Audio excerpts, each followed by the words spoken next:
Yeah, my hat. Oh, didn't need that. Nice one, Goose. Seasons After Fall is a beautiful 2D puzzle platformer all about the changing of the seasons.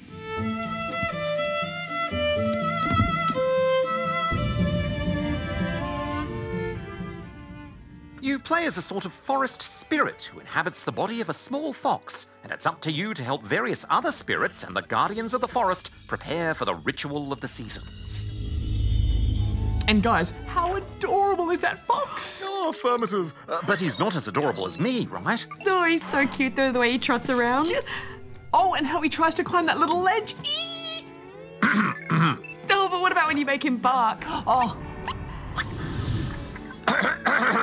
Oh, yeah, sure, Darren. He's not as adorable as you. He's so much more adorable. I heard that. Now, at first, this really reminded me of Ori and the Blind Forest, with its woodland creatures and wonderful hand-drawn graphics. But unlike Ori, this is a very calm and peaceful platformer. Yeah, there's no combat whatsoever. There's no Goombas to jump on. There's no spiky plants to avoid. At worst, there's a few edges you can fall off. And you won't need speedy reflexes to deal with any of the platforming either. Which is great if you want to play something a little more relaxing, but not if you want to get the blood pumping. The challenge mostly comes from simple puzzle solving. Early on, you unlock the ability to harness the various seasons, which you'll need to switch between to navigate the world. For example, certain plants you need to jump on only bloom in certain seasons, or water will freeze in winter. You also have a simple bark command that you can use to activate parts of the world. It's a simple mechanic, but it's used well. None of the puzzles are very taxing, but they're satisfying to solve, and it's so wonderful watching the artwork change with the seasons. I did get a little over how much they reused each area though. This is set up in a sort of hub world where there's 4 areas that branch out from the center, and you basically have to go through each area about 3 times throughout the game, and usually you have to backtrack all the way through each one.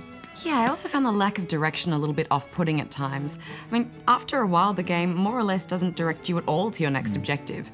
They might show you a quick clip of something happening, but it's up to you to find out where that happened. And with a fairly large open world like this, it's easy to feel a bit lost or unsure if you're going in the right direction. Affirmative.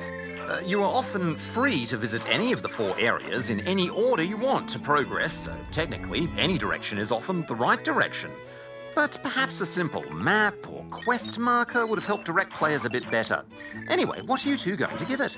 Well, I thought the platforming and the puzzles were solid, but not amazing. Where this game really shines is with the artwork and that beautiful moving soundtrack. And not to spoil anything, but the storyline had me a little bit teary-eyed at times. I'm giving it 3.5 out of 5 rubber chickens. Yeah, it's got a lot of heart and soul, and I just wish more games would let us play as animals because that fox is so cute. It did let itself down with that lack of direction and those repetitive levels though, so I'm giving it 3.5 as well.